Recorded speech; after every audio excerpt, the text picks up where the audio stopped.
a Cris. Então, gente, olha só, o treinamento HIIT, ele tem tomado um caminho grande, né? Vocês sabem o quanto esse treinamento tem tido um papel importante, né, nessas discussões, uma cadeira aqui, nessas discussões relacionadas aos aspectos fisiológicos, principalmente para as doenças as pessoas que têm doenças metabólicas. E o que eu queria trazer hoje é o benefício que esse treinamento também traz para pessoas com hipertensão.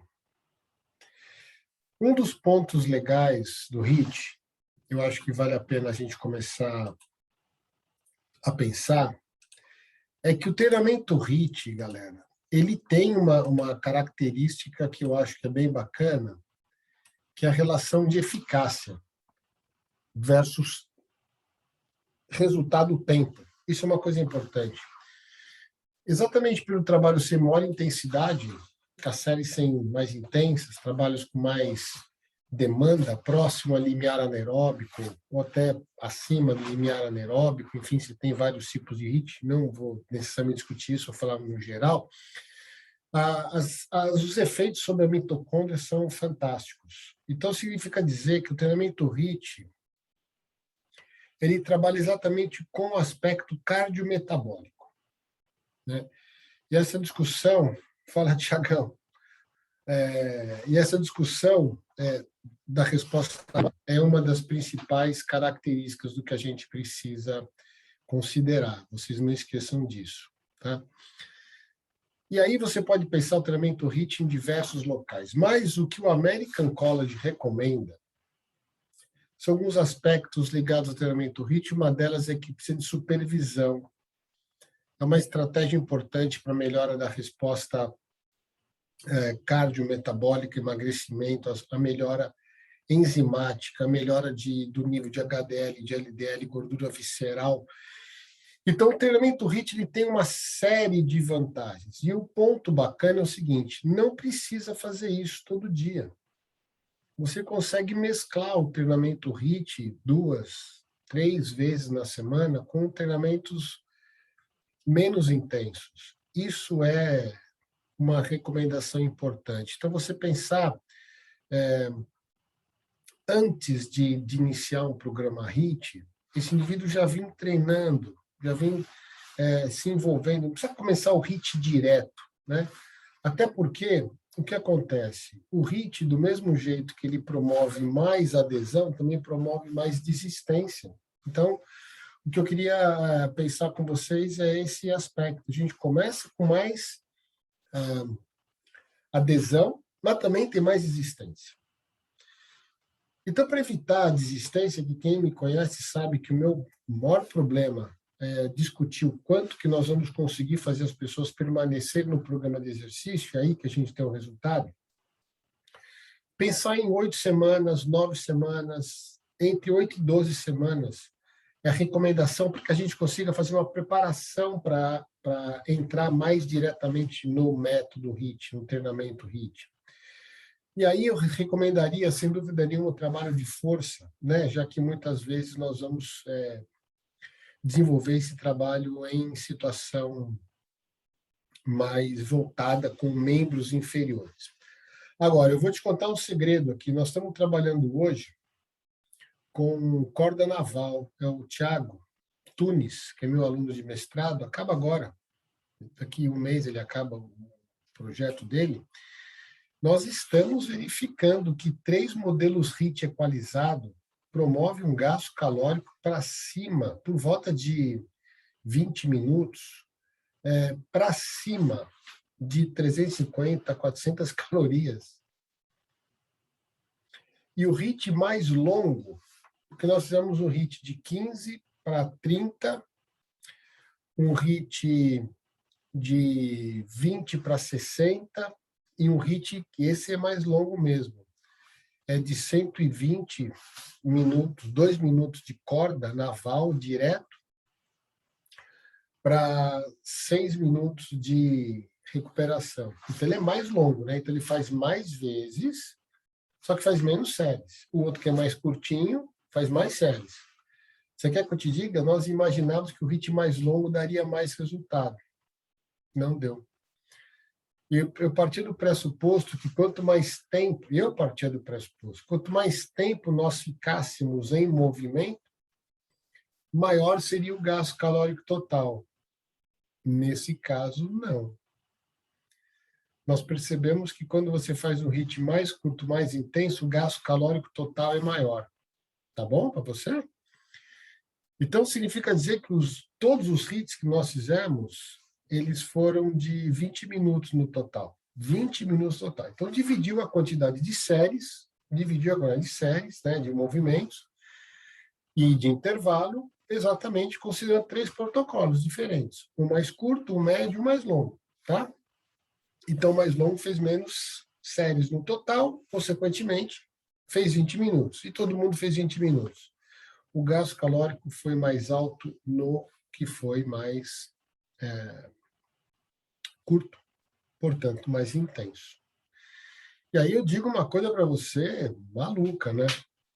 Nós tínhamos a experiência do gasto calórico, que nem a Simone está falando aqui, que o tempo de intervalo seria importante, pensando do que nós tínhamos visto já em trabalhos anteriores do grupo.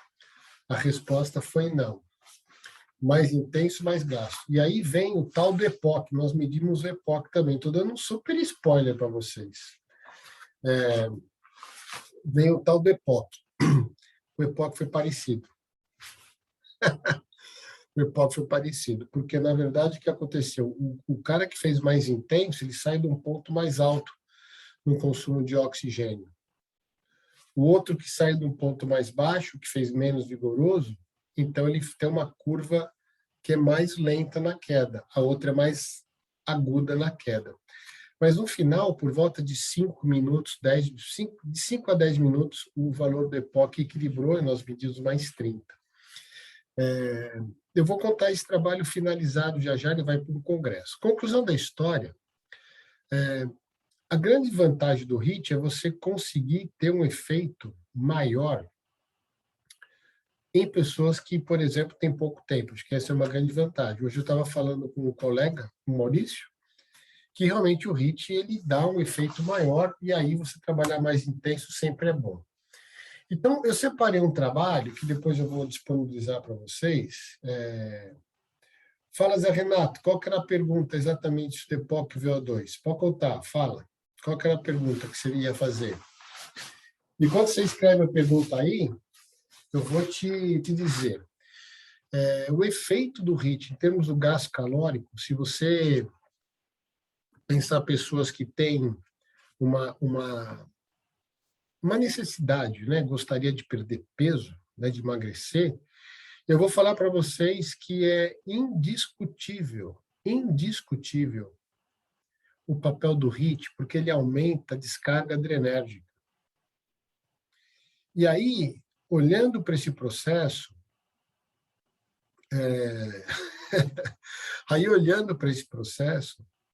com maior descarga adrenérgica, você consegue ter pós-esforço,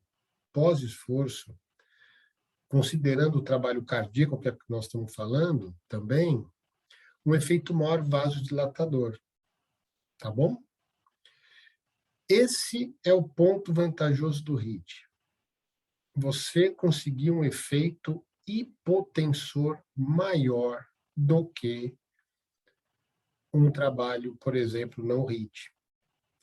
Então você vai dizer, mas a pressão vai subir. Eu vou te falar que quando você faz esforço por volta de 6 a 10 segundos, entre 70% e 80% da sua frequência cardíaca máxima, o efeito pressórico ele não é igual, ele é menor do que se você ficasse mais tempo. Eu vou falar de novo. O tempo que demora para a pressão arterial subir é quando você faz esforços que ultrapassam 15, 20 segundos. Quando você faz esforços por volta de 6 a 10 segundos, aproximadamente, você consegue ter uma resposta funcional importante sem um impacto na elevação da pressão arterial. Mas o fato é que, mesmo assim, você passa a ter um efeito hipotensor após. Isto é uma variável legal para vocês considerarem. A gente fica preocupado, muitas vezes, com o trabalho que vai aumentar a pressão durante o exercício. Eu vou dizer outra vez, se for série curta, a elevação da pressão arterial ela não vai ocorrer de modo significativo. Mas o efeito hipotensor vai existir. Quanto? Vou falar para você. Os trabalhos HIIT sugerem 24% mais benefício, mais redução média do efeito hipotensor comparado quando ele não é HIIT. E nesse caso, vale a pena, indiscutivelmente, vocês terem no entendimento que quanto maior for o efeito hipotensor, melhor é o resultado do trabalho para pessoas hipertensas. Então, existem diversas alternativas para você conseguir ter melhora da resposta hipertensiva. Aí o Zé Renato fala, a recuperação independe do VO2 em caso HIIT, longo, curto ou CIT, independe do VO2. A recuperação independe. Não é porque o meu VO2 é mais alto que a recuperação é mais rápida. Na verdade, a questão é em que porcentagem do VO2 você trabalhou. E, por exemplo, 80% para mim é igual, é um valor, 80% para você é outro, ok? Entretanto, 80% meu vai me dar um efeito, 80% seu vai dar um efeito parecido aos 80%. Então, significa dizer que o comportamento, se você olhar VO2 por VO2, claro, quem tem VO2 maior tende a ter uma redução mais rápida. Agora, quando você olha na relação da porcentagem, a queda ela é linearmente, proporcionalmente igual. Então, isso é uma coisa interessante. As pessoas elas tendem a ter respostas muito próximas entre si, olhando para si e olhando para o outro. Agora, entre eles, logicamente, se está variando a diferença. Então, nesse caso, professor, melhor usar o duplo produto do que o VO2. O duplo produto, ele está ligado ao valor da pressão arterial, né, versus a frequência cardíaca, né? Pressão arterial sistólica pela frequência cardíaca. O duplo produto, Renato, é uma coisa muito legal que você está falando, gente. É um indicador de saúde, duplo produto. A gente não usa isso bem como indicador de recuperação, sabia? Porque, olha só, imagina o seguinte, você está fazendo exercício, você faz uma demanda de sangue, com frequência esse valor sai com uma certa pressão. Beleza. Agora, quando você recupera, o que você espera? Que a frequência cardíaca desça e a pressão arterial desça também. Só que, proporcionalmente, a frequência cardíaca desce mais rápido no repouso do que a queda da pressão. A frequência cardíaca, por efeito simpático, você demora 5 minutos, ela já entra em estado de recuperação, né? Por volta disso. Agora, o duplo produto, olhando para o valor da pressão arterial, vai demorar 20 minutos, vai demorar 30 minutos, pelo menos. Mas olhar assim para o duplo produto, ele indica, isso é legal, anota isso, o duplo produto, ele indica o quanto de sangue você está conseguindo proporcionar, principalmente para cérebro e para coração. Se o duplo produto cai no exercício, significa dizer que esse indivíduo está tendo uma situação de mal súbito. Vou dar um exemplo diferente. Se você está fazendo exercício, a pressão arterial cai durante o exercício, isso é sinal que vai faltar sangue para cérebro, ou faltou sangue para cérebro e para coração, para o miocárdio, por isso que você tem essa sensação de mal-estar. Não tem nada a ver com hipoglicemia se o indivíduo não for diabético, efetivamente. Agora, olhando para o benefício, não há dúvida, que o treinamento HIIT ele é super importante. Eu estou com um trabalho aqui que fala sobre a questão do treinamento HIIT, considerando a seguinte questão. Olha só, eu faço duas porções de estímulo e uma de recuperação. Por exemplo, 2 minutos de estímulo e uma de recuperação. E a outra faz um de estímulo e um de recuperação. E o que eles me verificaram? Qual foi o grau de prazer, satisfação que os caras tinham para fazer esse exercício, acompanharam pressão arterial, frequência cardíaca, percepção de esforço e tal. Foram 42 indivíduos obesos saudáveis. Acho que isso é uma coisa interessante, MC dos caras 37. Obeso saudável, assim, não é porque é obeso que é obrigatoriamente um sujeito comprometido ao ponto de não conseguir fazer exercício. Ele pode estar acima do peso, e mesmo assim ele conseguir fazer exercício. Não há nenhum problema nessa análise. Sabe o que aconteceu? Se liga só.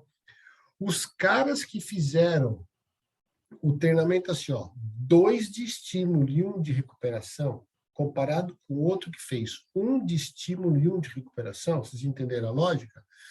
O sujeito que fez 2 de estímulo para 1 de recuperação, que tem muito mais a ver com um mecanismo mais aeróbico, efetivamente esse, né? A percepção de esforço foi maior do que quando fez 1 para 1. E quando você vê o grau de prazer no exercício, quem fez 1 para 1 teve mais prazer do que quem fez 2 para 1. E a resposta da frequência cardíaca e pressão arterial também foram mais favoráveis para quem fez 1 para 1 do que quem fez 2 para 1. Olha que bacana.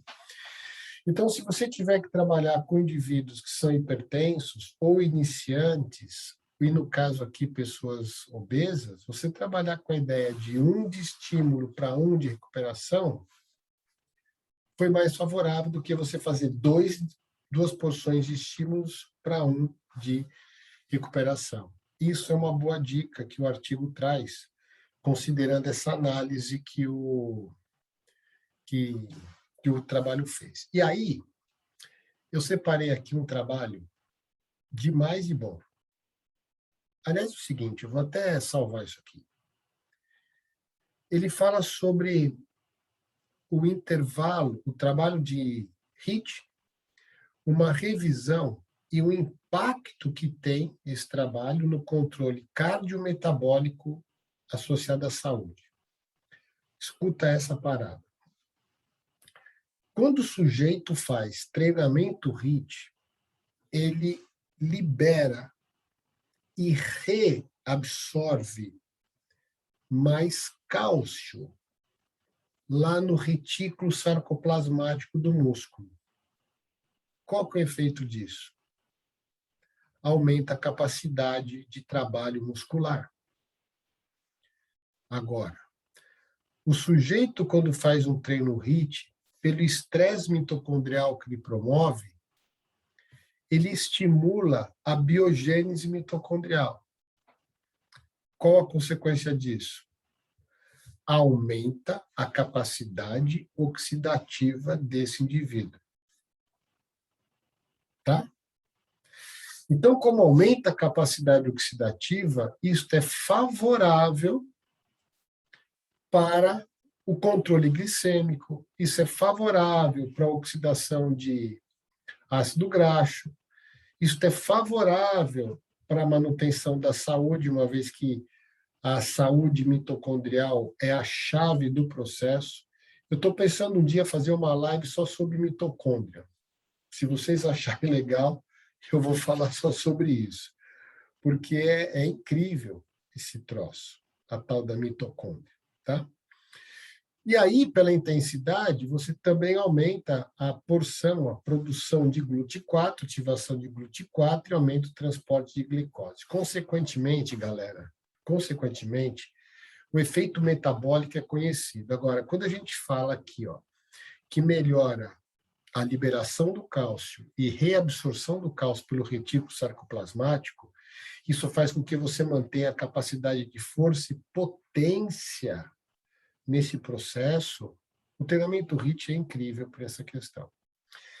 quando você olha para o coração, agora eu vou exatamente no ponto que eu queria, que é a nossa live hoje, e falo o efeito sobre o sistema cardiovascular, primeiro, à medida que você treina, você está melhorando o esforço, o padrão contrátil desse miocárdio, ok? Como você está melhorando o padrão contrátil do miocárdio e está aumentando a quantidade de sangue que passa por esse miocárdio, você reduz a lesão da fibra do miocárdio. Vou falar diferente. Se você faz exercício e este miocárdio ele não consegue manter fluxo de sangue para ele mesmo, você cria uma necrose na fibra do miocárdio, ok? Pequenos infartozinhos. É verdade, cara. Você sabia que o coração ele precisa ter um estresse. Quando você trabalha com mais ritmo, com mais força, você está acelerando a circulação coronariana. Isso é importante, viu? Isso é importante. É por causa disso, parênteses, quando você vai ao cardiologista, ele não está nem aí para saber qual que é o teu VO2, qual que é o teu limiar, está nem aí. Ele vai botar um teste que vai te colocar em situação máxima para ver se nessa situação máxima você tem algum quadro isquêmico. Ponto. Se você não tiver quadro isquêmico, você está salvo. Tá bom? Agora, você vai melhorar, presta atenção, o processo irrigatório no miocárdio quando você trabalhar com mais intensidade. É claro que o exercício leve, moderado, também faz proteção, mas aqui eu estou discutindo a questão não só da proteção vascular, mas do efeito contrátil desse músculo. Porque a partir do momento que você aumenta o efeito contrátil desse músculo, ele também vai ter que melhorar o seu padrão de elasticidade cardíaca. Esse ventrículo vai ter que ter mais elasticidade.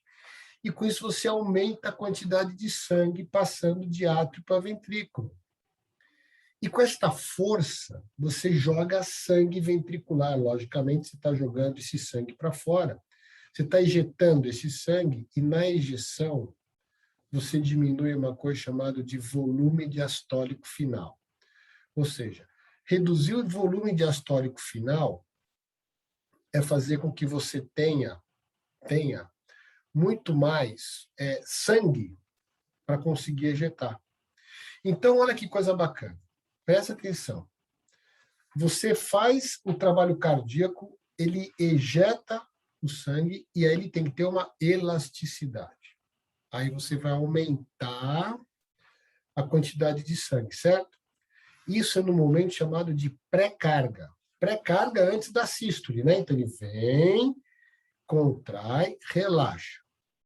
Nisso entra sangue para ventrículo esquerdo. Tudo bem? Eu vou falar do esquerdo. Entra sangue para ventrículo esquerdo.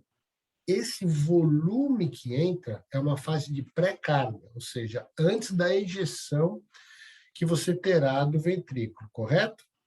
Nessa fase de pré-carga, o volume diastólico, ou seja, o quanto de sangue você coloca durante essa diástole, esse relaxamento, aumenta.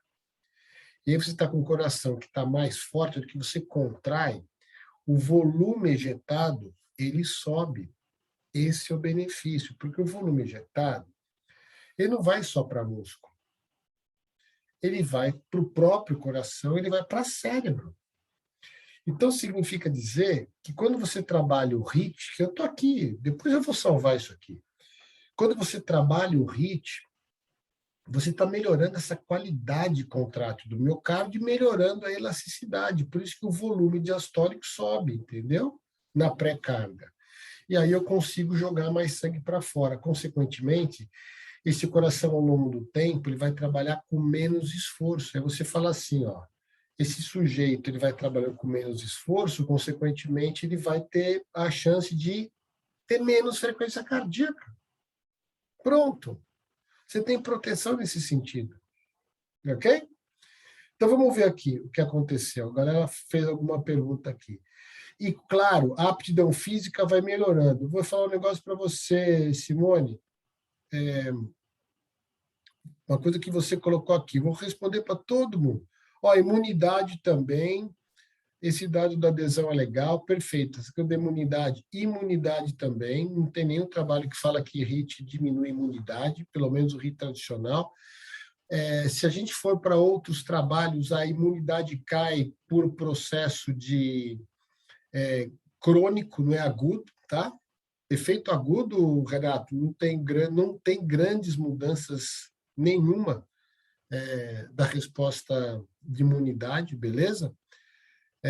Dependendo da idade, não é isso. Então, Jefferson, em função da idade, você precisa avaliar o indivíduo, etc. Mas, de qualquer maneira, os efeitos, eles para pessoas jovens, para pessoas saudáveis, independente da idade, o HIIT ele é bastante recomendado, inclusive.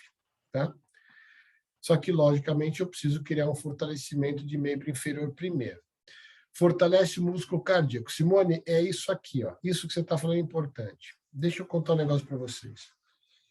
A galera que gosta de treinamento, tem lá as zonas de treino, né? Zona 1, zona 2, zona 3, zona 4, zona 5. Se você quiser aumentar o consumo de oxigênio, não adianta treinar com intensidade baixa, porque isso não vai existir. Agora, se você quiser realmente aumentar o consumo de oxigênio, eu vou ter que treinar com intensidade mais alta. Isso melhora e fortalece o músculo cardíaco, completamente favorável. Então, as pessoas jovens, ou até as pessoas saudáveis, mesmo que esteja acima do peso, não tem nenhum problema ele trabalhar com intensidade maior. Pouco tempo, lógico, pouco tempo, ele consegue responder. Seriadamente, ele consegue responder, que é o caso do HIIT. Então, é bastante razoável você pensar na perspectiva do treinamento. Claro que melhora a aptidão física, o coração fica mais forte, é isso aí. Treinei forte essa semana porque bateu uma azia. Aí pensei que estava infartando. Cheguei em casa, fui logo para o ponto-socorro, fui ver a PA, deu em nada. Você não vai ter prazer, roda 200 km de bicicleta, Maurício, você é doido. Essa intensidade e nível de macrófago, de citocinas, e por tabela aumentando a resposta imune, me refiro especialmente à intensidade do HIIT. Então, a resposta imune, Zé Renato, é uma coisa muito legal que você está falando. Nas horas após, por volta de 1 a 5 horas depois do treino, eu aumento a atividade de macrófago, eu aumento a atividade de leucócitos, eu tenho um aumento imunológico, sabia? Imediato, depois do exercício. E o bacana é que os trabalhos mostram que eu preciso o tempo inteiro estar estimulando essa resposta. Não tem um aumento, ele permanece elevado. Não. Ele vai precisando manter essa resposta tempo a tempo, treino a treino. Então, significa dizer que o HIIT ele é uma ótima opção para esse processo, em termos de resposta. O HIIT pode ser trabalhado com pessoas de mais idade? Pode, Gil, sem dúvida nenhuma, porque esses caras vão se beneficiar. Tem um trabalho muito legal que mostra, inclusive, efeito hipertrófico, para quem tem mais idade ou obesos. Indivíduos obesos que fazem HIIT aumentam a massa magra, aumenta a massa magra, só fazendo HIIT, pelo estresse que esse cara faz de força, tá? Então, é super importante essa questão, beleza? Aqui no coração, daqui a pouco eu falo para o Fernando Bueno. Quando você fala em coração, você também aumenta a mobilidade, a mobilização, a utilização de cálcio no ventrículo. Isso faz com que você aumente o volume sistólico e a eficiência de ejeção. Caramba, cara, imagina. Você aumenta o volume sistólico e aumenta a eficiência da ejeção, porque você tem um estímulo do famoso retículo sarcoplasmático, que envolve todas as fibras cardíacas, essa é uma fibra estriada também, né, do miocárdio. Então, o que você tem no músculo, você tem no coração, essa é a mesma coisa. A mesma fibra, só tem algumas diferenças em termos de resposta elétrica, potencial de ação e tal, algumas respostas enzimáticas diferentes, mas na estrutura, na morfologia, elas são similares. Então, por conta desse HIIT, você joga mais volume sistólico e aumenta a eficiência, ou seja, você melhora, inclusive, o padrão elétrico desse miocárdio. Consequentemente, você aumenta a resposta, que é a resposta elétrica. Então, a chance de fibrilação, etc., ela tende a ser melhor, beleza? Gente, essa discussão que a gente está fazendo aqui, eu vou trazer uma aula muito especial, gratuita, online para você, em setembro. Vem comigo e acompanha, que vão ter muitas novidades. O Fernando fala assim, utiliza a metodologia Full Body, de 20 minutos, 30 por 30. Estou impactando e salvando vidas, entregando um resultado de saúde estética. Fernando, tenho certeza. Vou dizer um negócio para você. Eu orientei no doutorado um grande amigo, né, que é o Alexandre Machado, você deve conhecer. O Alexandre Machado, ele fez doutorado comigo, juntamente começou com o Danilo Boccalini, que é um parceiro também, e aí a gente foi tocar essa bola. Muito bacana o trabalho, porque mostra, por exemplo, Fernando, que quando você trabalha o HIIT Bodywork, né, o corpo todo, você tem uma melhora de força e um gasto calórico bastante elevado. Os dados, nós fizemos os 4 exercícios, né, o burpee, polichinelo, o mountain climbing, e esqueci o outro, qual foi? O gasto calórico final da sessão dá por volta de 380, 300 calorias em 20 minutos. Se você for pensar isso, em 1 hora, se fosse possível, daria uma bica de 900 calorias. Eu vou falar para você o que eu faço, cara. Eu faço meia hora na esteira, do jeito que eu faço, está dando 300 calorias. Eu saio de lá morto. Eu faço meia hora. Agora, você imagina fazer 300 calorias em 20 minutos. Pô, você está aumentando em 33% o gasto calórico por minuto, cara. Isso não é brincadeira, entendeu? E acho que foi squat jump. Acho que foi, não me lembro. Acho que foi. Boa, Luizão. Valeu. E aí o que acontece? Você tem um efeito muito elevado. E para fazer 300 calorias para mim na esteira, eu estou trabalhando inclinado e correndo, né? Então, você começa a ver que realmente o que você está propondo aqui, o trabalho mais ampliado, ele é bacana. Trabalhar com mais corpo todo, sem dúvida nenhuma, é show de bola o que você está fazendo, tem no HIIT. E é uma tendência, até porque eu vou postar amanhã uma coisa aqui no Story. Vocês fiquem ligados amanhã, que são as 10 tendências do que vai acontecer com o treinamento online. Eu vou te falar um negócio, Fernando. Essa situação de trabalhar com o HIIT Bodywork, o HIIT Full Body, online, vai ser uma sacada que a gente ainda não pegou. Claro que você pode fazer um trabalho, obviamente, diferente se você estiver no estúdio, FIA academia, blá, blá, blá. Mas muitas pessoas vão querer fazer isso em casa. E aí amanhã eu vou dar 10 dicas de como você vai melhorar essa resposta dos treinamentos online, o que a gente tem que pensar para organizar esse processo, certo?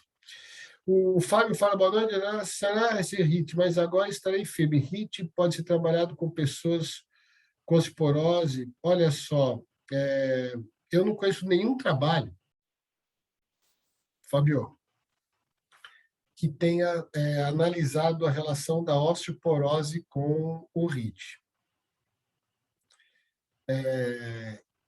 Eu nem arriscaria em responder isso para você, porque é uma excelente pergunta, diga-se de passagem.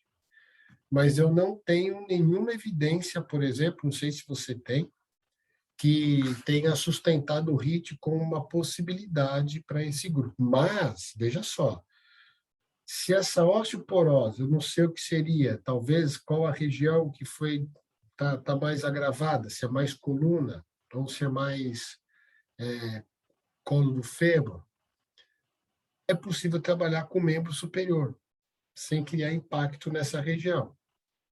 Eu vou falar um negócio para vocês, e para você, Fábio, sua pergunta é muito boa. Hipoteticamente, eu diria que o trabalho com corda naval é uma excelente solução para trabalho aeróbico HIIT, tá? Eu imagino ainda mais estudos com essa metodologia. Me parece ser interessante. Mas eu vou ver isso para você e eu vou postar essa questão do HIIT e osteoporose. Super boa a sua posição. A Tadine fala, para a mulher em menopausa, eu fantástico, já que a perda de cálcio nesse momento é perdoando. Simone, olha só, tem um montão de trabalho falando da questão de mulher em menopausa, mas a grande parte desses trabalhos HIIT com mulher em menopausa, eles olham para a questão metabólica, para a questão da adiposidade, tá? Mas não há dúvida que isso significa que seria importante tentar analisar outras variáveis. Agora, para as questões metabólicas, sem dúvida nenhuma, inclusive, Simone, pré-menopausa, acredito que seria interessante começar a estudar o efeito do treinamento HIIT na pré-menopausa, tá? Exatamente porque a gente prepara isso para uma fase que já vai ser um pouco mais longa, né? Essa resposta, né? Para a vida toda e o acúmulo de gordura vai acontecer. Mas a questão da menopausa é interessante. Eu tenho um trabalho aqui que fala do efeito HIIT na questão da oxidação de gordura, que é o assunto, né, que vocês estão trazendo também. 3 vezes por semana, bicicleta, trabalho em cicloergômetro 4 semanas, 3 vezes por semana durante um mês. Olha o treinamento pesado aqui, ó, 90%, 30 segundos a 90%, 30 segundos de recuperação passiva, 30 séries eles fizeram, 30 séries. E na última semana, 45. O resultado foi simplesmente incrível. Os indivíduos, comparando com o treino moderado, os caras do HIIT tiveram um efeito muito mais favorável na oxidação de gordura comparado com o treino moderado contínuo, já em 4 semanas, um mês. Trabalhando 3 vezes, ou seja, você está falando aqui em 12 sessões no mês. Simplesmente fantástico. É uma excelente oportunidade essa discussão, né? Muito bom, muito bom. O Renato fala o seguinte, talvez haja incidência tanto na função osteoclásica quanto na osteoblástica. É uma suposição, só suposição em relação às coisas. Eu também estou supondo aqui. Eu não arrisco, mas eu vou procurar isso aqui. Foi legal, foi muito legal. Como a gente tem trabalhado mais com as questões metabólicas, né? Vocês sabem disso? E, inclusive, esteatose hepática, diabetes tipo 2 e tal. Mas é um assunto que fiquei curioso, cara. Fiquei curioso, bem curioso. E no caso do HIIT, para quem conhece disso na lombar, é recomendado e adaptado? Então,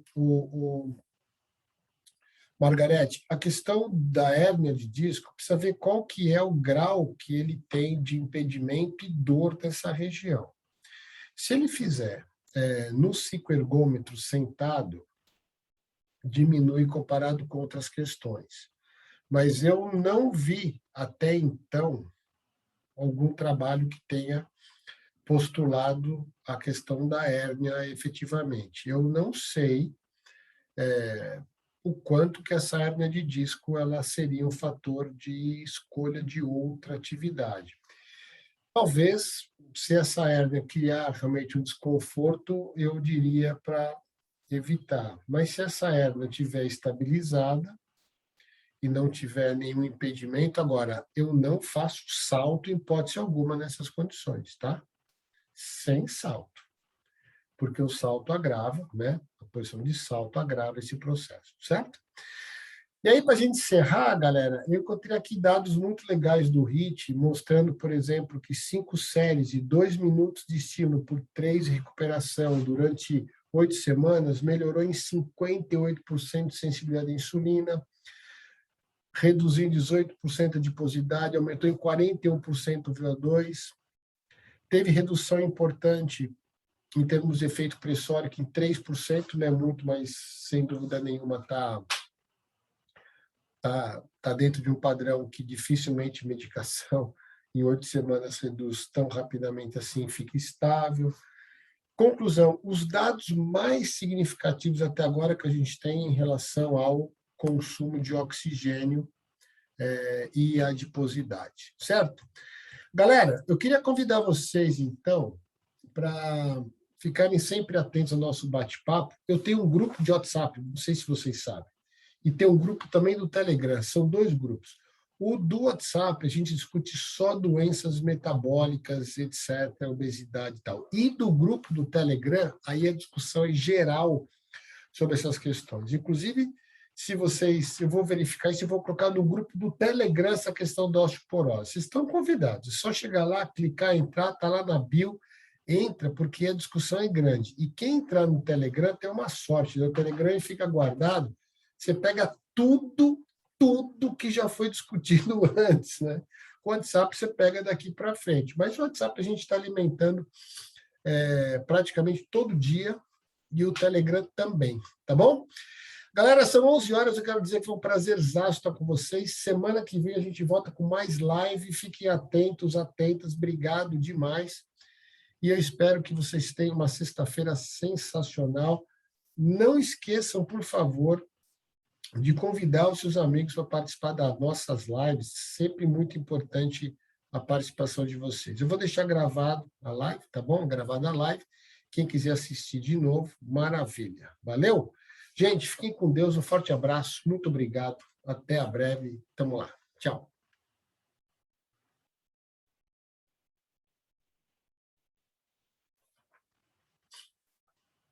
E aqui nós encerramos nosso bate-papo hoje, inclusive com esse trabalho que fala da questão do treinamento de alta intensidade e a questão da composição corporal, mulheres com excesso de peso.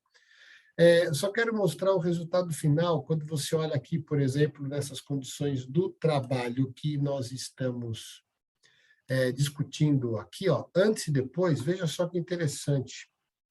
Antes e depois, olhando para a massa corporal, o HIIT e o combinado, né? Você vê que o combinado e o HIIT tiveram efeitos muito parecidos, em massa corporal também.